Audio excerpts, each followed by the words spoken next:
Deus, o Senhor está ouvindo as orações que são feitas neste salão. Todos, em uma só voz, te pedimos, Deus, fala conosco, confronta-nos, muda-nos, abençoa-nos nesta noite, em nome de Jesus. Amém. Hoje eu gostaria de conversar com você sobre 4 atitudes que nós podemos ter para com Deus. E cada um de nós vai se identificar com uma dessas. Estão preparados? Vamos lá? As 4 atitudes que a gente pode ter com Deus.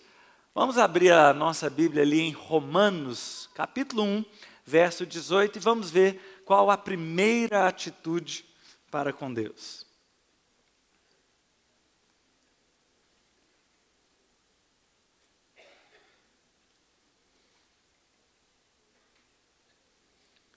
Então, Romanos 1, 18 a 25. Portanto, a ira de Deus é revelada dos céus contra toda a impiedade e injustiça dos homens que suprimem a verdade pela injustiça. Pois o que de Deus se pode conhecer é manifesto entre eles, porque Deus lhes manifestou. Desde a criação do mundo, os atributos invisíveis de Deus, seu eterno poder e a sua natureza divina têm sido vistos claramente, sendo compreendidos por meio das coisas criadas, de forma que tais homens são indesculpáveis. Porque tendo conhecido a Deus, não o glorificaram como Deus, nem lhe renderam graças, mas os seus pensamentos tornaram-se fúteis, e o coração insensato deles obscureceu-se. Dizendo-se sábios, tornaram-se loucos, e trocaram a glória do Deus imortal por imagens feitas segundo a semelhança do homem mortal, bem como de pássaros, quadrúpedes e répteis. Por isso Deus os entregou à impureza sexual, segundo os desejos pecaminosos do seu coração, para a degradação do seu corpo entre si. Trocaram a verdade de Deus pela mentira, e adoraram e serviram a coisas e seres criados, em lugar do Criador, que é bendito para sempre. Amém. Esse texto então fala que toda a natureza revela a glória de Deus. Desde um pôr do sol, a um insetozinho que anda, as maravilhas do corpo humano, tudo está revelando. Deus existe, é criador, é poderoso, é extraordinariamente incrível. Mas os homens inventam teorias e mais teorias para explicar a existência desse mundo, desse universo, sem Deus. A primeira atitude, então, é não crer em Deus e viver como você bem deseja. A primeira atitude é ignorar que Deus existe. Alguns até negam a existência de Deus. Deus não existe. Isso é invenção humana. E o que pessoas que pensam assim não sabem é que elas estão tomando um passo de fé. Muitos se dizem ateus porque acham que esse negócio de fé é bobagem. Mas, na verdade, ao dizer que Deus não existe, é um passo de fé. É você dizer, eu creio que Deus não existe. Porque também é algo que não pode ser provado. Muitas vezes diz, mas você não pode provar que Deus existe. Mas você também não pode provar que Deus não existe. Então toma-se um passo de fé. Eu creio que Deus não existe. E muitas pessoas que são ateus porque querem viver um estilo de vida que não combina com Deus. Que não combina com a prestação de contas a um Deus criador. E às vezes durante a infância, durante a adolescência, a juventude, foram confrontados com o seu viver, com um padrão excelente, acima, um padrão de santidade, um padrão de uma vida extraordinária, não deram conta, não conseguem largar esse estilo de vida, não conseguem conviver com esse conflito, então preferem negar a Deus. Esquece, Deus não existe, Deus é uma invenção, acaba com essa história. E muitos escrevem livros e teorias em cima da não existência de Deus. E até é engraçado, porque se Deus não existisse, você nem precisaria escrever um livro sobre isso, né? Para que você escreve um livro sobre algo que não existe? Essa é uma primeira opção. E Deus fala, esses homens são indesculpáveis. São indesculpáveis, não tem desculpa. Porque a natureza revela a glória do Criador. Eu vou chamar esses, naturalmente, de ateu. Essa é a primeira atitude que nós podemos ter para com Deus, não crer. Ou alguns até creem, mas ele está lá, eu estou aqui, nós não temos nada um com o outro. Então, crer num Deus assim é a mesma coisa, pelo menos no meu entender, que não crer. Porque se você crê que há um Deus, e isso não faz a menor diferença em nada, você é um ateu. Eu acredito que não tem ninguém aqui nesse salão com essa postura, porque se você tem essa postura e você não acredita em Deus, então a pergunta é, você veio aqui para... Não é? Às vezes você não está satisfeito com o fato de ser ateu e quer talvez descobrir um lugar onde te provem que Deus existe. Eu quero te dizer que ninguém vai te provar que Deus existe. Você é que precisa provar que Ele existe. Você precisa provar dEle, experimentar o amor de Deus, se abrir para o amor de Deus. Mas para isso eu precisava que Ele se revelasse a mim, e aí então eu creria. Tá, essa é uma ideia, mas o que Deus fala é, se você quer se achegar a mim, o primeiro passo é crer que eu existo. E que eu recompenso aqueles que me buscam. Uau! Então, para um ateu, passar a crer em Deus, é exigido dele um passo de fé. Puxa vida, que encrenca, né? Você precisa crer, precisa buscar a esse Deus. E Ele vai se revelar a você. Ele vai recompensar a sua busca. Primeira atitude clara ali, então, é de alguém que não crê em Deus. E vive como bem quer. A segunda atitude, a gente vê ali em Lucas, capítulo 17. Então, vamos abrir as nossas Bíblias em Lucas 17. Verso 12, 11, 12. Ao entrar num povoado, 10 leprosos dirigiram-se a ele. Ficaram a certa distância e gritaram em alta voz, Jesus, mestre, tem piedade de nós. Então os leprosos naquela época, uma doença que não tinha cura, eles ficavam afastados das pessoas. Eles eram rejeitados pela sociedade e viviam à margem. Mas eles viram em Jesus alguém que poderia de repente curá-los. Ouviam que ele curou um cego, que ele curou um paralítico. Quem sabe ele não nos cura também. Ficaram a certa distância e gritaram em alta voz, Jesus, mestre, tem piedade de nós. Ao vê-los, ele disse, vão mostrar-se aos sacerdotes. Essa era uma ordem do Antigo Testamento, que quando um leproso fosse purificado, ele precisava se apresentar ao sacerdote, para que o sacerdote declarasse, examinasse e declarasse, você está puro, pode voltar ao convívio da comunidade. Então, quando Jesus manda que eles vão aos sacerdotes, ele estava dizendo, vocês estão curados, podem ir. Mas eles olhavam no rosto, na mão, estava do mesmo jeito. O que Jesus exigiu destes foi um passo de fé. Pô, nós pedimos para você nos curar e você manda a gente para outro lugar? Como se a gente já tivesse sido curado? Cura a gente e a gente vai e obedece. Mas Jesus simplesmente disse, vai. Pela fé, vá até o sacerdote. E a Bíblia relata que eles foram. E enquanto eles iam, foram purificados. Glória a Deus. Um deles, quando viu que estava curado, voltou, louvando a Deus em alta voz. Você já imaginou? Você carregar uma doença de pele que te come por inteiro. E você vive à margem de uma sociedade e de repente você vê a sua mão como você há décadas não vê. E você está curado e olha por dentro da roupa, estou curado. E ele sai pulando, gritando, louvando a Deus e volta. E prostra-se aos pés de Jesus e lhe agradeceu. E este era um samaritano, coitado. Além de leproso, era samaritano, já imaginou? Jesus perguntou, não foram purificados todos os 10? Onde estão os outros 9? Não se achou nenhum que voltasse e desse louvor a Deus, a não ser este estrangeiro?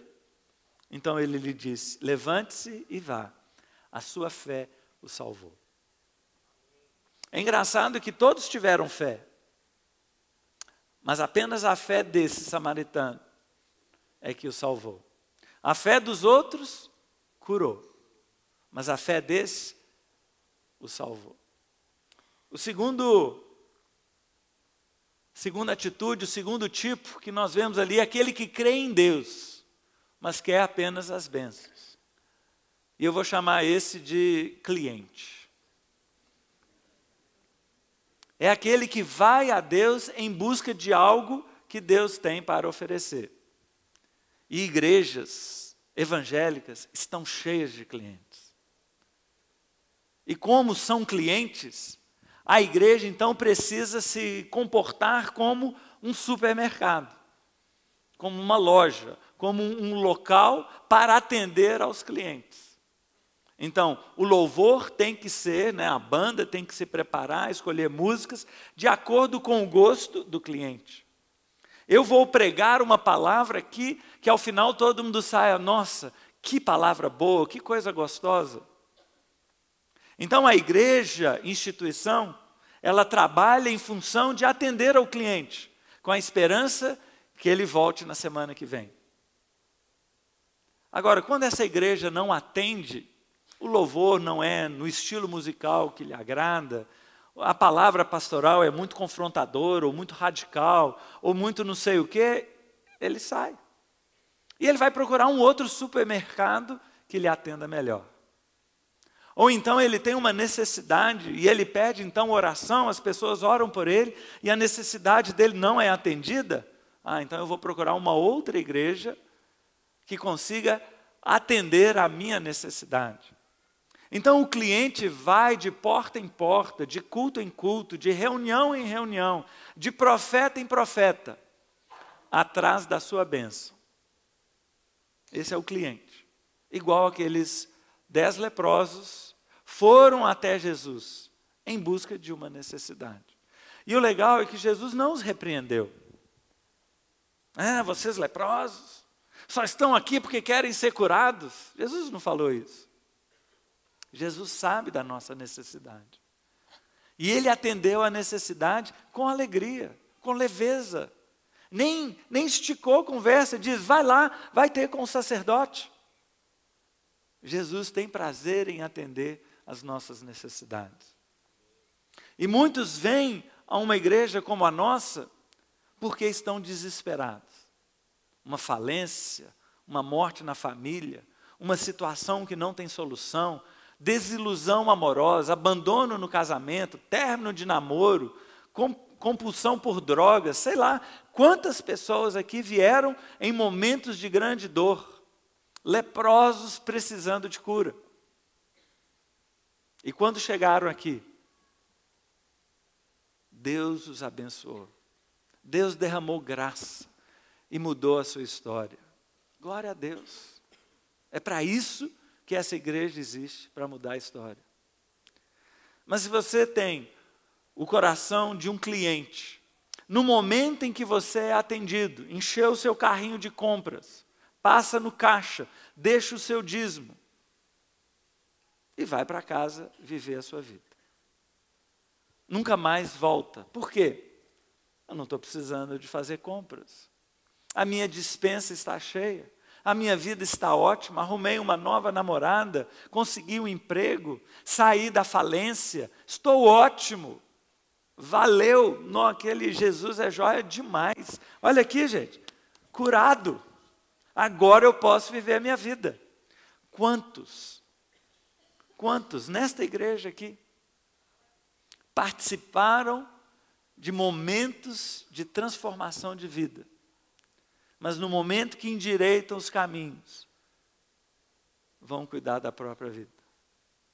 Essa é uma atitude de cliente. E, infelizmente, as igrejas evangélicas estão cheias de clientes, que é apenas as bênçãos. E muitas vezes a pregação é como conseguir a sua bênção. E, infelizmente, muita manipulação financeira. Dê o seu dízimo, coloque aqui a sua oferta, dê o seu carro e você vai conseguir a bênção que você quer. Às vezes você liga um programa de rádio, não dá 2 minutos, 3 minutos, você ouve uma abobrinha dessa. E nós vamos ensinando, quando eu falo nós, a igreja evangélica brasileira, vai ensinando as pessoas essa atitude de cliente. Mas tem uma terceira atitude ainda. E essa terceira atitude a gente vai encontrar no capítulo seguinte, Lucas 18. Lucas 18, verso 18 a 24. Certo homem importante lhe perguntou: bom mestre, que farei para herdar a vida eterna? Por que você me chama bom? Respondeu Jesus. Não há ninguém que seja bom a não ser somente Deus. Você conhece os mandamentos? Não adulterarás, não matarás, não furtarás, não darás falso testemunho, honra teu pai e tua mãe. A tudo isso tenho obedecido desde a adolescência, disse ele. Ao ouvir isso, disse-lhe Jesus: falta ainda uma coisa. Venda tudo que você possui, dê o dinheiro aos pobres e você terá um tesouro nos céus. Depois venha e siga-me. Ouvindo isso, ele ficou muito triste. Ele ficou triste porque era muito rico. Vendo-o entristecido, Jesus diz: como é difícil aos ricos entrar no reino de Deus. De fato, é mais fácil passar um camelo pelo fundo de uma agulha do que um rico entrar no reino de Deus. Essa terceira atitude, esse terceiro tipo, é aquele que crê em Deus, mas guarda áreas da sua vida fora do alcance de Deus. É a pessoa que é reservada em relação a Deus.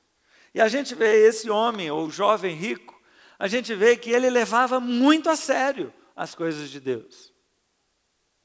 Quando Jesus o confronta: obedeça aos mandamentos. Mas eu tenho feito isso. Eu não estou em desobediência a nada. Eu tenho vivido conforme a vontade de Deus expressa nos seus mandamentos. Eu tenho obedecido. Desde a adolescência eu tenho feito tudo direitinho. E eu te pergunto: esse cara é um ateu? Esse cara é um interesseiro? Ele está ali para ver se ganha alguma bênção de Deus? Não. Pelo que a Bíblia diz, ele era muito rico, estava muito bem. E a questão dele não é cura-me porque eu sou cego, porque eu sou paralítico, porque eu sou miserável, não. A questão dele é como que eu vou herdar o reino dos céus. Era um homem que pensava em coisas grandiosas, coisas altas, coisas sublimes. Ele estava pensando no reino dos céus. Ele estava pensando na eternidade. E aí Jesus o confronta dizendo: obedeça aos mandamentos. Mas eu tenho feito isso. Eu tenho feito tudo nos conformes. Alguém pode criticar um rapaz desse? Alguém pode dizer: esse cara não quer nada. Esse cara é um interesseiro. Não. Esse cara é um crente. Um participante de uma igreja que leva Deus a sério. Mas tem um problema. Tem um problema, e eu vou chamar esse de dividido. É uma pessoa dividida. Quando Jesus toca naquilo que é tão precioso para ele, aí ele fala assim: não, aí não dá. Não, a minha riqueza não. Jesus, aí foi demais. Eu faço tudo, mas isso aqui eu não dou conta. Isso aqui eu não quero não. Aí ele se afastou, triste, porque não deu conta. Um crente dividido uma pessoa que frequenta, que participa, que crê em Deus, que obedece aos mandamentos, que faz tudo nos conformes. É alguém não necessariamente cristão. É alguém dividido. E a Bíblia fala que um homem dividido, que tem mente dividida, que oscila entre um caminho e outro, não alcançará nada do Senhor. Puxa vida. Pensa na sua vida, pensa na minha. Você, diante de Jesus, teria coragem de dizer o que esse jovem disse? Jesus te confronta, olha, obedece aos meus mandamentos, e você responde na maior cara dura, numa boa, tranquilo, com a consciência tranquila, mas eu tenho obedecido tudo, Jesus. Então esse cara era de uma categoria superior. Não sei quantos aqui teriam coragem de responder como ele respondeu. Uma categoria superior. Mas ainda Jesus foi lá no âmago. Foi na questão central. Ok, só falta uma coisa. Falta o seu coração. Eu quero o seu coração.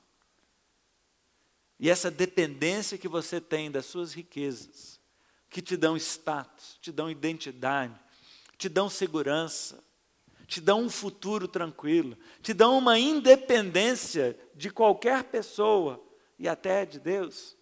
Eu quero que você me entregue esta riqueza. Ah, aí não deu. Esse é de outra categoria, não é um cliente. E nas nossas igrejas estamos cheios disso. Pessoas que vão com Deus até um certo ponto, mas depois não vão mais. Muitas vezes a gente critica Pedro quando ele desce do barco, anda sobre as águas, está experimentando aquela coisa maravilhosa e começa a afundar. E a gente critica, ei Pedro, não é possível. Mas a gente não critica os outros que ficaram no barco. Por que os outros ficaram no barco? Não tiveram a coragem de descer. Não tiveram a coragem de se lançar sobre aquela ordem, sobre aquele desafio. Preferiram se agarrar ao barco e ficar assistindo para ver o que ia dar. E muitas vezes é o que acontece conosco. Nós vamos até um certo ponto com Deus. E aí estabelecemos um limite. Até aqui eu vou.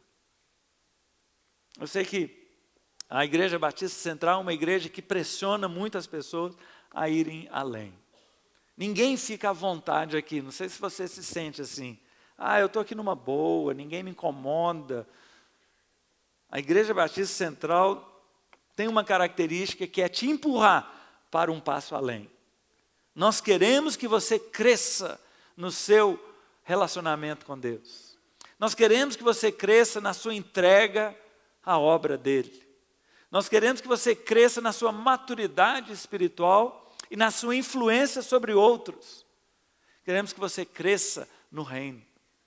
E nós vamos te empurrando, e alguns dizem, chega, para de me empurrar, eu já cheguei onde eu quero estar, não quero ir além disso, é só até aqui. Eu não quero participar disso, eu não quero liderar aquilo, eu quero só ficar quietinho no meu canto, me deixa. É só até aqui que eu vou, além disso eu não vou, eu tenho outras coisas para fazer, eu tenho outros interesses na minha vida. Eu não posso me dedicar a Deus dessa forma. Não é o meu tempo. Não estou na hora disso. E se vira e vai triste. Como o jovem rico que não estava livre. Não estava livre. Em oposição ao jovem rico, eu lembro dos pescadores depois daquela pesca milagrosa, aquela pilha de peixes ali na praia, e Jesus fala, eu farei de vocês pescadores de homens. Vem, sigam-me. E aqueles pescadores então olhavam aquela pilha.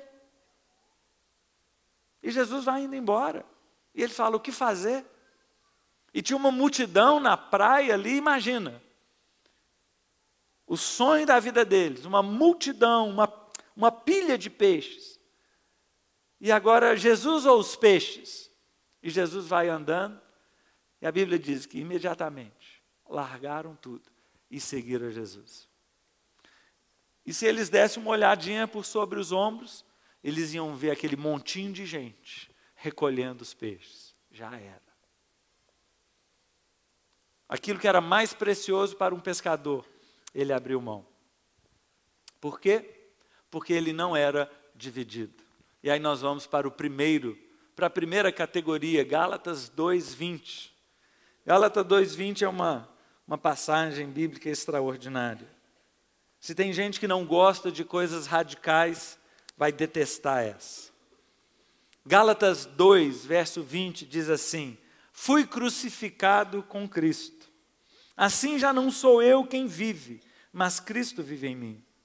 A vida que agora vivo no corpo, vivo-a pela fé no Filho de Deus, que me amou e se entregou por mim. Já não sou eu quem vive, mas Cristo vive em mim. Olha que afirmação mais radical. Esse aí é aquele que crê em Deus com entrega total. Que entende que o sacrifício de Jesus na cruz não foi para que, agora que Jesus morreu a minha morte ali, eu posso fazer o que eu quiser. Eu estou livre para viver a vida que eu quiser, porque agora já não há mais nenhuma condenação. Uhul!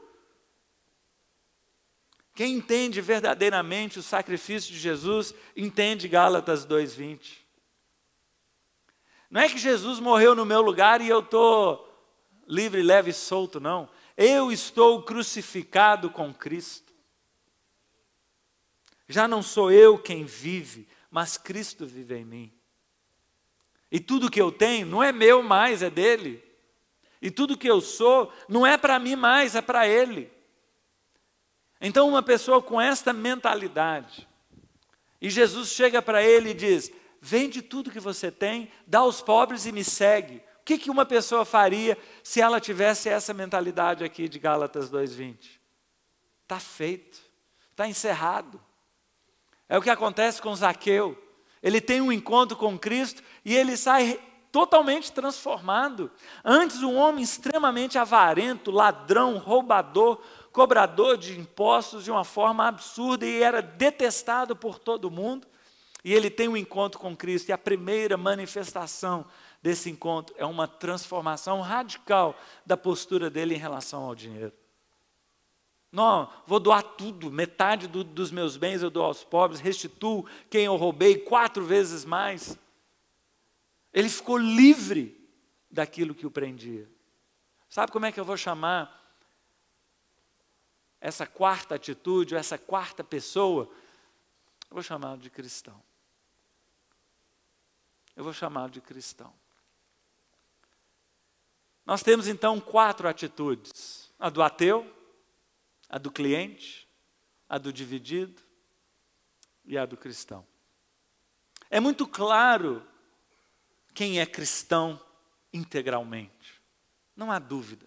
Quando você pensa no apóstolo Paulo, pô, esse é cristão mesmo, né? Ele indo para ser preso e todo mundo dizendo: não vai que você vai ser preso. Eu falei: que isso? Não considero a minha vida preciosa para mim mesmo. Já entreguei tudo. Estou numa boa. Mas você vai ser castigado, você vai sofrer, vai ser torturado, eventualmente você vai ser morto. Não considero a minha vida preciosa para mim mesmo. Então quem é cristão, totalmente cristão ali da atitude 1, nós sabemos com clareza. Também quem é ateu, totalmente ateu, que não crê, também é muito claro. A pergunta fica ali entre os dois, não é? Aquela área cinza ali. Aquela área cinza ali, ela é meio confusa, né? Mas tem uma passagem em Apocalipse que eu fiz uma paráfrase, eu substituí algumas palavras, mas se aplica ao que nós estamos usando aqui como ilustração. Conheça as suas obras, e sei que você não é preto, nem branco. Melhor seria que você fosse preto ou branco. Assim, porque você é cinza, nem preto nem branco, estou a ponto de vomitá-lo da minha boca. Au.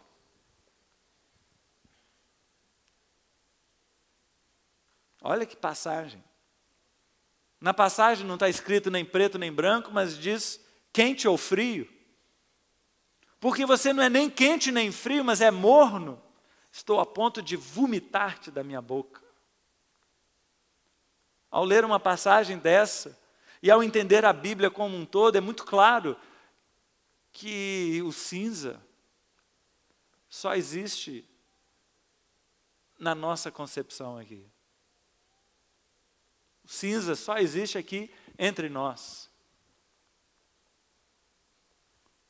Porque para Deus, ou é quente, ou é frio. O que está ali no meio, ou você é um cristão de verdade, ou não. Só existem essas duas opções. Talvez você esteja achando, mas eu acho que você radicalizou um pouco aí. Então, olha essas passagens aqui. Eles afirmam que conhecem a Deus, mas por seus atos o negam. São detestáveis, desobedientes, desqualificados para toda boa obra. Afirma que conhece, mas pelos atos eu estou vendo que não é verdade. Olha essa outra aqui. Deus é luz e nele não há treva alguma. Se afirmamos que temos comunhão com Ele, mas andamos nas trevas, mentimos e não praticamos a verdade. Sabe, se você chega e acende um farol aqui, as trevas se vão. E quando o farol de Deus brilha na vida da gente, aquilo que é trevas é dissipado. E como tem crentes, e aí eu não digo cristão, mas evangélicos, frequentadores de igreja, que frequentam a igreja, que levam a igreja a sério, mas andam em trevas. Uma vez eu assisti um culto e um pastor disse o seguinte: imagine agora, se Deus colocasse nesse telão os seus atos secretos, para todo mundo ver. Faz, não, Deus. Imagina aquelas coisas que você está vivendo hoje, que ninguém sabe. Às vezes nos seus negócios, nos seus relacionamentos, no seu olhar. E isso é projetado na tela. Imagina, que vergonha. O que iriam pensar de mim? A verdade, né? Se afirmamos que temos comunhão com Ele, mas andamos nas trevas, mentimos. Mentimos. Nós não temos comunhão com Ele. Entende o que é o branco e o que é o preto? Ou é branco ou é preto. Uma outra passagem diz: agora eu estou escrevendo, porque estou lhes escrevendo que não devem associar-se com qualquer que, dizendo-se irmão, então naturalmente não está entre os cristãos aqui, porque dizendo-se irmão, então está ali no cinza, e que seja imoral, avarento, idólatra, caluniador, alcoólatra ou ladrão. Com tais pessoas, vocês não devem nem comer. Repara que aqui não está dizendo que você não deve comer com um idólatra, com um imoral, com um avarento, não é isso. Você não deve comer com aquele que se diz irmão e vive isso. Se é alcoólatra, se é avarento, imoral, mas não se diz irmão, não tem problema nenhum. Senta com ele, abençoa, transfere a sua vida para a vida dele, transforme aquela história, ótimo. Mas com alguém que se diz irmão, está participando e vive isso, olha, não envolve com gente assim não, que é fria. É o que a Bíblia está dizendo. É o cinza. Quem está no cinza ali, chega, arrependa-se, meu irmão. Eu não vou tratar você como se estivesse tudo bem. Não está tudo bem. A sua vida não agrada a Deus. Agora, se é um não crente, não tem problema nenhum.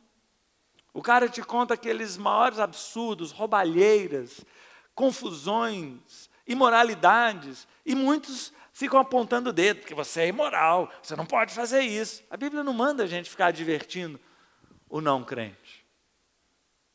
A Bíblia manda a gente abençoar, alcançar, atraí-lo para Deus. Não é mudando o comportamento dele que ele vai se chegar a Deus. É se achegando a Deus que o comportamento dele muda. Então, tanto faz o que ele faz. Coloque-o em contato com Deus. Mas o cinza não trata como se fosse coisa normal, não. Alguém que é casado e está flertando com a mulher dos outros, ou com o marido dos outros, não tente ser amiguinho, não tente manter as coisas como se tivesse tudo bem. Não está tudo bem, meu irmão. Quer dizer, nem sei se é irmão, né? Nem sei, porque o que a Bíblia diz é muito radical. Quer ver uma outra passagem? Nem todo aquele que me diz Senhor, Senhor, entrará no reino dos céus, mas apenas aquele que faz a vontade de meu Pai que está nos céus. Imagina a quantidade de gente que canta, Senhor, Tu és santo, santo, santo, mas vive de acordo com a própria vontade. Um belo dia vai dar com a porta. Mas eu passei a vida inteira dentro da igreja e eu fiz tudo direitinho. Não pense que você vai entrar. Apenas aquele que faz a vontade de meu Pai que estás nos céus. E a coisa fica mais radical aqui ainda. Muitos me dirão naquele dia, Senhor, Senhor, não profetizamos nós em Teu nome? Gente, esse não é um crente qualquer não, esse é um crente que profetiza. Gente, se você conhece alguém que profetiza, é de uma categoria superior, né? O cara falou e aconteceu. Aquele cara ali é demais. Ele é muito cheio de Deus, ok. É desses que a Bíblia está falando. Em Teu nome nós não expulsamos demônio. Não, aquele ali é poder puro, é fogo puro. O cara expulsa demônio, gente. Em Teu nome não realizamos muitos milagres. Olha, gente. Então, aqui não está falando de um crentezinho meia boca que fica sentado num culto aí não faz nada nunca, não. Está dizendo alguém que profetiza, alguém que expulsa demônios, alguém que faz milagres, alguém que tem um ministério extraordinário. Mas o que Jesus fala, eu lhes direi claramente, nunca os conheci. Afastem-se de mim, vocês que praticam o mal. Quem que é radical aqui, gente? É o Senhor Jesus que é radical. Nunca os conheci. Já imaginou? Quanta decepção, quanta gente vai ficar assustada quando chegar lá no céu? A banda pode vir. Cristão ou não? Sabemos que o conhecemos, se obedecemos aos seus mandamentos. Aquele que diz, eu o conheço, mas não obedece aos seus mandamentos, é mentiroso. E a verdade não está nele. A árvore boa não pode dar frutos ruins. Nem a árvore ruim pode dar frutos bons. Toda árvore que não produz bons frutos é cortada e lançada ao fogo. Assim, pelos seus frutos, vocês os reconhecerão. Não ame o mundo, nem o que nele há. Se alguém amar o mundo, o amor do Pai não está nele. Cara, a turma do cinza todo dançou. É ou não é? A turma que estava ali, não, eu acho que deu, acho que fui o suficiente. Dançou. Não ame as coisas que há no mundo. Se alguém amar o mundo, o amor do Pai não está nele. Pois tudo que há no mundo, a cobiça da carne, a cobiça dos olhos e a ostentação dos bens, não provém do Pai, mas do mundo. Uau! É passagem, e se a gente for listando aqui, não acaba mais. Um ateu, um cliente, um dividido ou um cristão? Qual que é a sua? Qual que é a sua? Ao olhar assim claramente, de peito aberto, diante de Deus, responda para Ele, Deus, eu me identifico ali, no número 1. no número 2, no número 3, ou até no 4. A Bíblia diz que Deus se agrada da verdade no íntimo. E hoje Deus está aqui nos chamando para irmos além.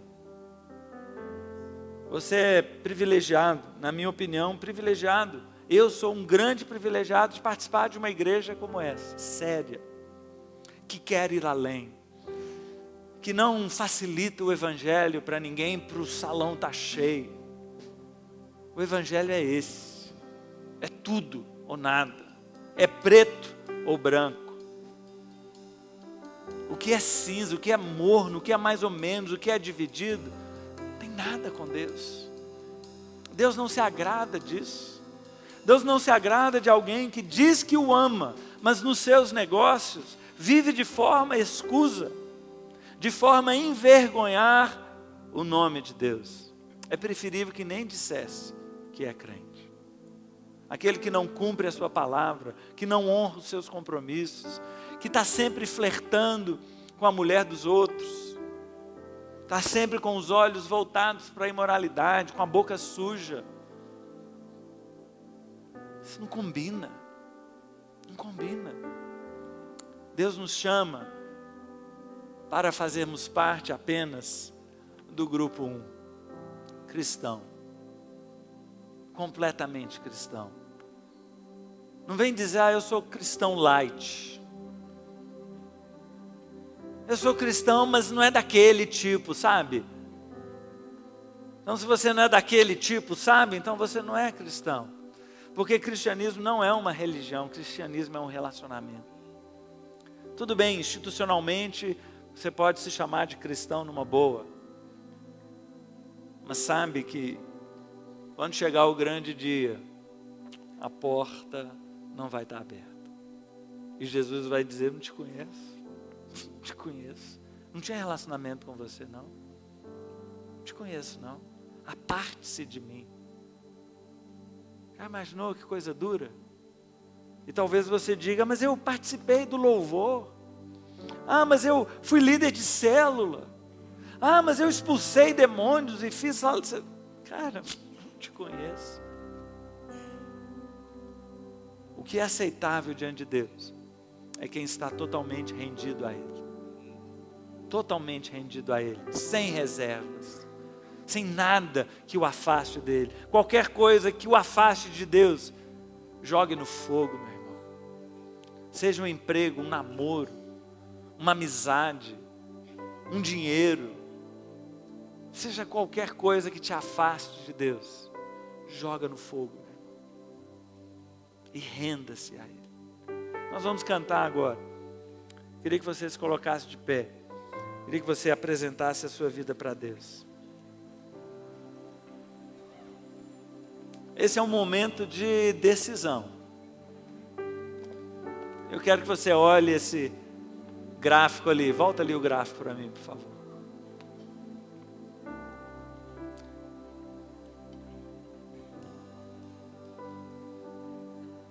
O preto é grande. A porta é larga, que conduz à perdição. Mas o caminho que conduz à vida eterna é estreito. É só uma opção. Já estou crucificado com Cristo. Já não vivo mais eu, mas Ele vive em mim. Então, apresente sua vida para Deus agora, enquanto cantamos.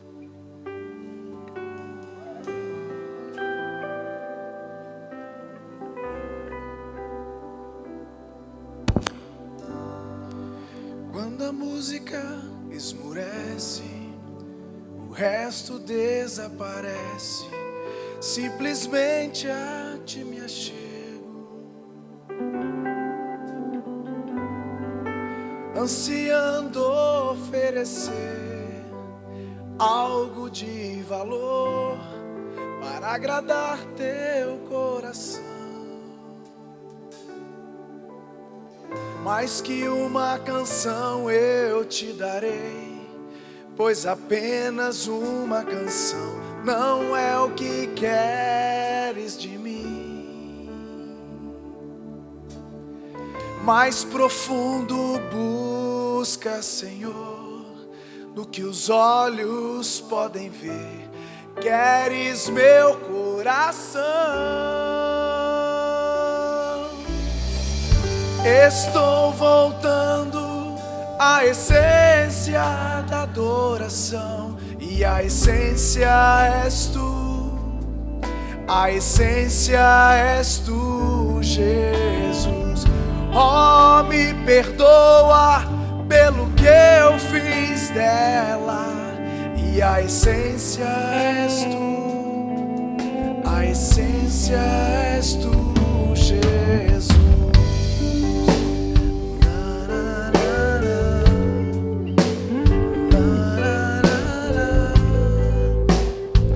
Rei de imensurável valor, renda-se a Ele e diga bem forte: Rei de imensurável valor, ninguém pode expressar o quanto és digno. Embora eu seja pobre e fraco, tudo que tenho é teu, cada fôlego meu. Mais que uma canção eu te darei, pois apenas uma canção não é o que queres de mim. Oh, mais profundo busca, Senhor, do que os olhos podem ver. Queres meu coração.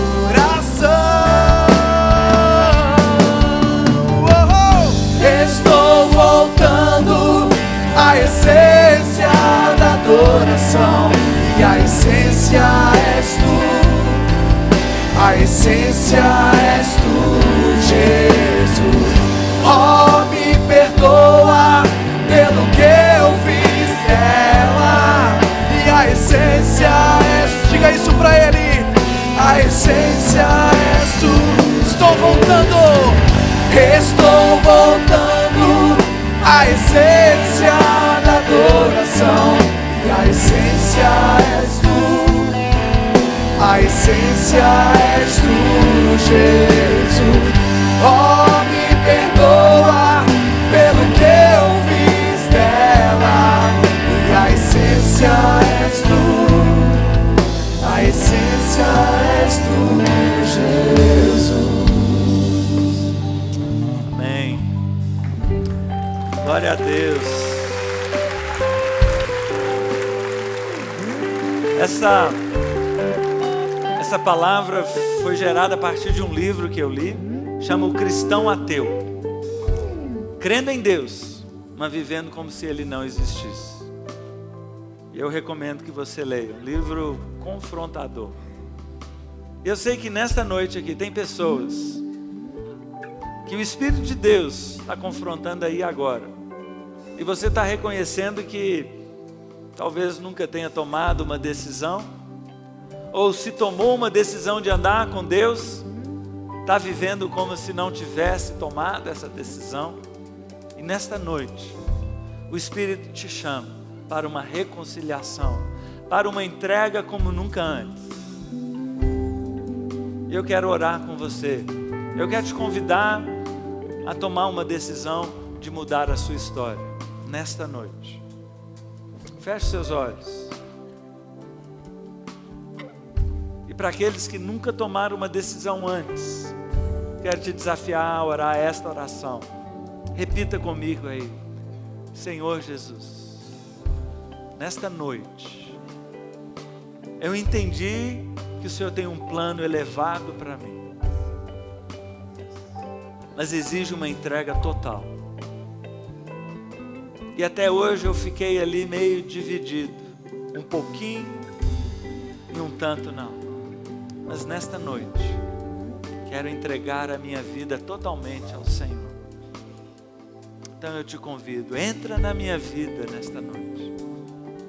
Eu reconheço o seu sacrifício na cruz, morrendo no meu lugar, pelo meu pecado, e eu recebo o seu perdão.